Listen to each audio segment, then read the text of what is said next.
Welcome to episode number 89 of the Balancing Act podcast. I'm Andy Tempty. Today we have our third guest joining us for our new miniseries entitled The Balancing Acts That Leaders Play. Roger Lee is the Chief Sales and Marketing Officer at Tech Education Leader General Assembly. As a reminder, in this series, we'll have conversations with leaders like Roger from varying backgrounds and talk candidly about the balancing acts they've encountered during their careers and how they've navigated them. Welcome to the show, Roger. Thank you. It's a pleasure to be here. Yes. In the spirit of full disclosure, what is now many years ago, Roger and I worked together at Kaplan. Roger more on the higher ed side, Andy on the professional ed side, but our paths crossed, and I really loved working with you back then. Well, I always found you to be a pretty visionary leader yourself, Andy, and so I was so happy when you did reach out. It's a pleasure to talk to you again. Well, speaking of visionary leaders, you're one of them. Please, before we get started, I ask this question of all my guests. Please tell our listeners your story. Absolutely. So my name is Roger Lee. I am the Chief Sales and Marketing Officer at General Assembly, where most of my career has been on the marketing side. Over the last couple roles, sales has entered the picture, and I think that is because ed tech is starting to recognize that there's an intersection between B2B, which is business to business, and B2C, which is business to consumer, as we sort of realize that the purpose for so many individuals to get education is to get closer to the career and the job. We realize that there's clearly an intersection that starts with the job the person's trying to get to, what the employer is looking for. And that there's a marriage between that and what an individual student or, consumer is looking for. Unlike many people on the marketing side, I actually started in creative. So I started my life as a copywriter, coming out with an MFA, which is a Master of Fine Arts rather than an MBA. And I was a young copywriter on the agency and found out I was angry all the time. And why was I angry all the time? Because people kept doing things that I considered stupid to my copy. I would write a beautiful track of copy and they would go and make changes and they made no sense whatsoever. And the wanting to get closer to the why of people doing things that I thought were stupid was probably my journey, the impetus of the journey to where I am today, because I've always wanted to get closer to the problem that is trying to be solved. And even as a copywriter, when rational people made changes that seemed non-rational, I needed to know why. Why would anyone do that? And so I think that more than anything has started the journey from copywriter to creative director. Why? Because it was closer to the client. From creative director to client side. Why? Because then I was the client. And then on the client side, from sort of, executive director of creative solutions and those sort of things up into progressive roles, always to the point of better understanding what is the problem the business is trying to solve and how do I get closer to it, because that's what excited me. And finding that solution is what excited me. And so when I get asked this question of, what's your story? It's been finding better and more interesting problems to solve. Oh, thank you for that. And I'm sure at General Assembly and in the education field generally, finding those problems to be solved is it's fairly easy to identify them. Solving them is much more difficult, and that's certainly provided me joy. If you had to pick one event in your life that just put rocket boosters behind your career, what would that be? Not to sound a little bit like the broken record, but the reason to get closer to the problem being solved is that there's a game of telephone that happens between a senior executive and whoever it is that's actually going to do the work. And so one of the things that I like to tell people now in my current role is I do no actual work anymore. There was a point in time in my career where I sat down and I wrote something and I produced it and I put it out there and I'm like, there, I made that thing. I don't make things anymore at all. What I do is sort of figure out what is it that we're sort of trying to achieve, and then assign it. And then that person likely assigns it to someone else. And so there's just so much distance between the problem to solve and the people actually doing it that the game of telephone and communication really breaks down. And so the thing that actually put rocket fuel behind my career was at Kaplan. And it was at this point in time where we needed to find savings, as every company does, because that game of telephone introduces inefficiencies between what it is you're trying to achieve. And so at that particular point in time, I was still on the creative side, and I was responsible, and this dates me a little bit because there still were such a thing as a brochure, and nobody uses brochures anymore. But we needed to find $1 million, and we didn't know where we were going to find it. And I went and I looked at the collateral that the sales team was using, all of which was meant to communicate the same thing. And I found that over time, literally there was just version control. The process wasn't paying attention to how many versions of things were. And there was one brochure that had 30 different active iterations of it. And literally just taking those 30 active iterations and turning it into one, and having the communication with all the different people who needed that, because of course, each individual who had their iteration had a reason for that iteration. And doing the communication that solved the problem by discussing the problem, which is we need to take $1 million out of the cost of collateral. And getting everyone on board, and then having them understand the real problem I was trying to solve was not their customization. It was costing too much. And this is how they could contribute. And this is what we were all going to do together. Being able to find and articulate that solution brought a lot of attention of me to people like you at Kaplan with regard to giving me those new and more interesting problems to solve. And so I would say recognizing that distance, that game of telephone that happens between an executive and the people who are actually going to do the work, was a big part of the problem solving and just logistics in a way. Yeah. Roger, I talk a lot about organizational flow, and thank you so much for really highlighting that and simplifying it for our listeners, this game of telephone tag and the inefficiency that naturally occurs with that. If our listeners get one thing out of this show, I think that's going to be really impactful. Let's shift gears. Let's go to the balancing acts that leaders play, and here let's focus on sales and marketing leaders. If you had to choose the most important balancing act that sales and marketing leaders play, what would that be? So in sales and marketing, everyone has something that they call, on the sales side, they tend to call it a pipeline, and on the marketing side, they tend to call it a funnel. But in either instance, it is the journey that a quote lead takes from being unqualified to qualified. Unqualified means someone has raised their hand, they've shown some interest. Qualified means they're now worthy of a salesperson's time, and then they can have a sales interaction or that sort of thing. And this is much broader than sales and marketing. And there's a balancing act between upstream and downstream. And I don't care where you are, who you are, what company you work for. The people who are upstream will always say, please work my volume. The people who are downstream will always say, please give me better quality. And I have observed this across multiple companies, and I have observed this within the same company. And so marketing provides leads. Sales invariably says, these are not high enough quality. I need better quality. Marketing invariably says, just work them. The funny thing is sales is in the middle, because you turn around and then sales will turn over their sales to the, client success group in any industry. And guess what happens in the client success group? Sales will say, please work my deals. And client success will say, please make them higher quality.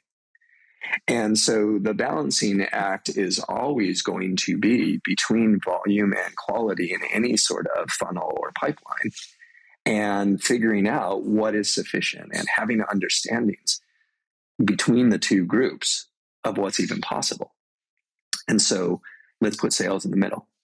What sales wants is a client who is ready to take a meeting, has a need, and has the funds and is willing to buy.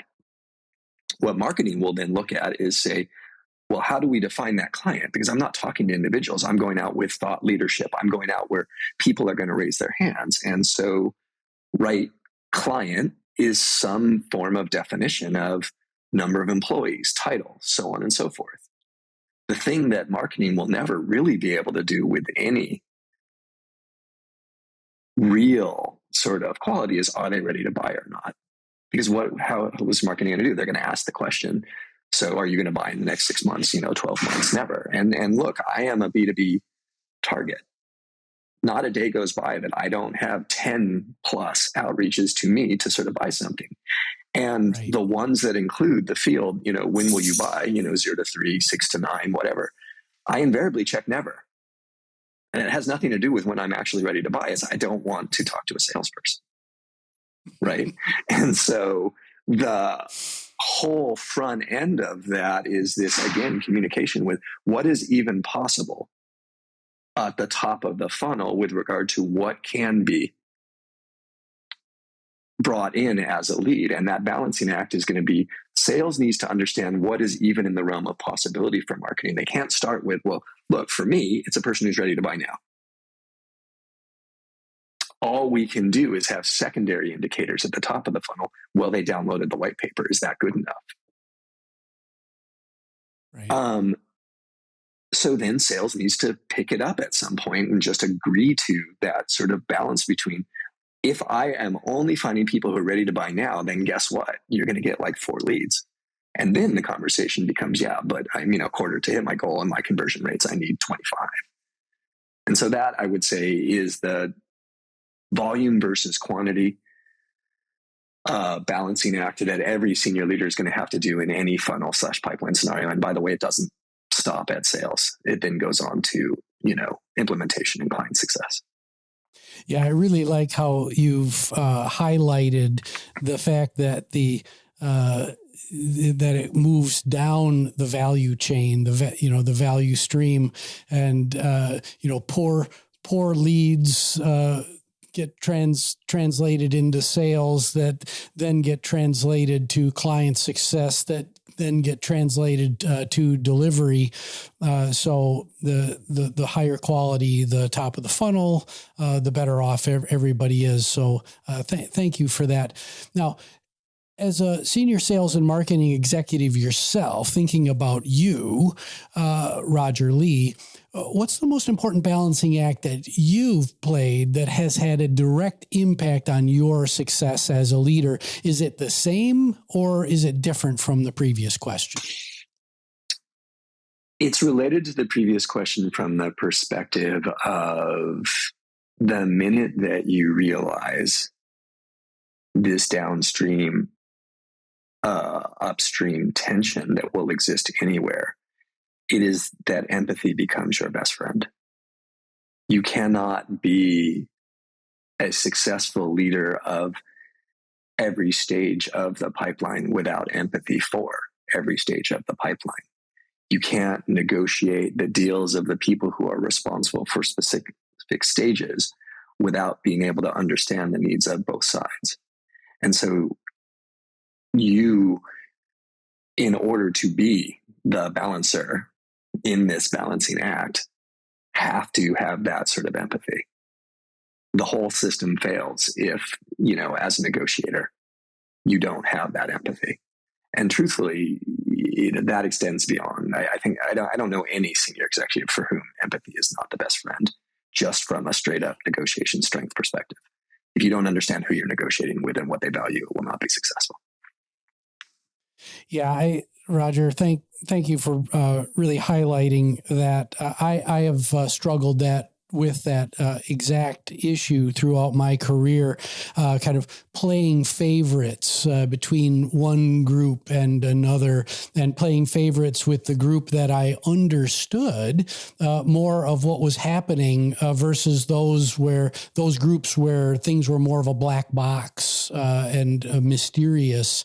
because they either didn't understand them or didn't invest that time. So thank you for really bringing empathy to the foreground in that. Just to double click on that concept, it is particularly important in this world where we all dream of, launching our own startups and having the equity play and that sort of thing, to think about its importance for a group of players that I like to call challenger brands. So if you are a startup or you are innovating or you are moving into a new space, you are by definition a challenger brand. There is some solution that is already in place that you are challenging.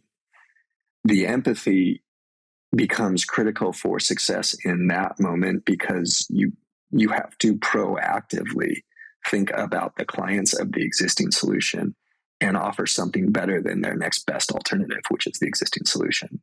And so I would suggest that empathy is at the core of this what's in it for them idea, that you cannot be successful as a challenger brand without having a very clear value prop in what's in it for them.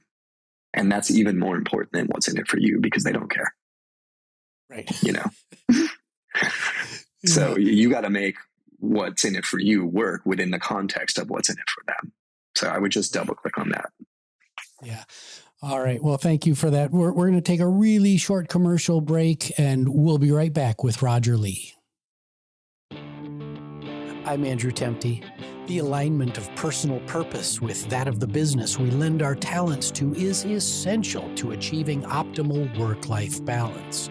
But do you know what your personal purpose is? To help answer this crucial question, I've created a guidebook to help define your personal purpose and a vision statement to serve as your North Star. Visit andrewtemte.com/purpose to download your free copy today. And we're back with Roger Lee of General Assembly. We're talking about the balancing acts that leaders play. Roger, on this show, we talk a lot about lifelong learning. Why is the concept of balance so important to becoming and being an effective lifelong learner?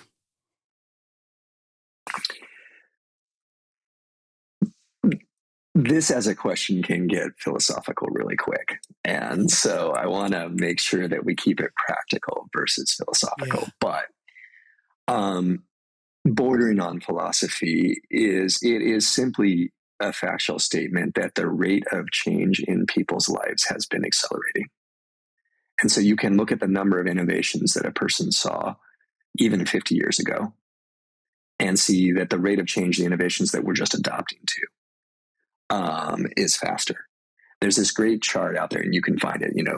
Length of time that it took to get to pick your number. 50 million users, whatever. And you look at airlines. You say to get to 50 million users is, I guess 30 years. And then you look at Pokemon Go, and to get to 50 million users, it took like 2 weeks. And there's a newer one, which ChatGPT or whatever the acronym is, got to 100 million users in like 5 days. And so there is going to always be this balancing act of what do I keep myself abreast of? How do I adapt to this change? And frankly, living the rest of your life. Like, how much of this time am I going to devote to adaptation versus, watching Avatar 2 for the third time? Like, you got to figure out what do you enjoy and what do you do and how much of this you're going to devote. But what is clear is that what you and I learned, as our degree is completely irrelevant to what we do right now today. The most valuable education I ever had was neither of my two formal degrees. It was as I made the transition to CMO, I took some executive education with regard to the challenges of leadership, the challenges sort of the day, understanding the rate of change. And so I think the balancing act there is literally just how do you find the amount of time that is right for the learning so that you can adapt, so that you can maintain the degree of relaxation that you want. But the accelerating rate of change is requiring all of us to balance lifelong learning against literally any other activity. Yeah. So that balance between living your life and continually learning, I find that fascinating. I also liked your focus on the traditional education paths versus on the job learning and specific experiential opportunities like executive education that I think get too much of a short shrift. So on this show, I've talked a lot about alternative pathways into the world of work. And if you're a college or university leader listening to this show right now, I would perk up my ears about this living my life versus continually learning, and how I'm asking students to do a monolithic credential like a bachelor's degree. And, are there other alternatives? Roger, you live in the tech education boot camp alternative pathways space. So I guess I'm giving you a direct plug for the great work that General Assembly is doing on that front. On that note of what you're doing at General Assembly and the advice that you could give to GA graduates, moving on to the next question.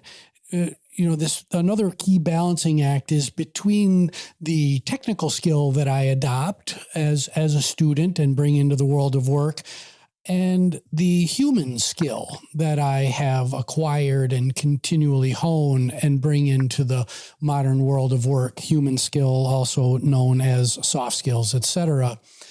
If you had a graduate from a GA program sitting right in front of you right now, what advice do you give to them to balance the human and technical skill aspects as they begin to navigate their career? So one of the things that's unique about GA, and I think is sort of important to understand for any job-focused thing, is at GA, it isn't just the technical skills. It is also partnering with a career coach to be able to apply those technical skills, because at the end of the day, everything that we are doing is for people in some way. You can go work for a financial institution on coding their app, but that app exists to provide a service to people of some kind.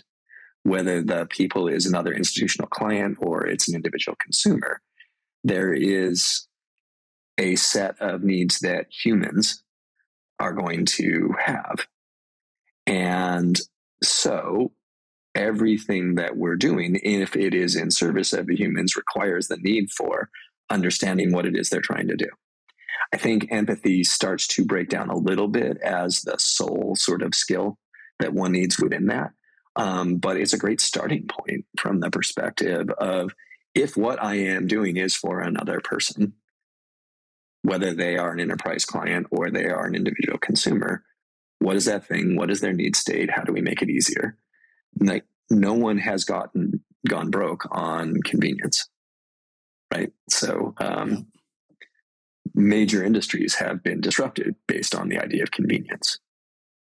It was not fun to be a taxi in the era of Uber, based entirely on convenience. Like, look, I can just get my ride from my phone anywhere and I don't have to schedule or do anything, right? Now, the people who were able to write that app were able to do it based on technical skills.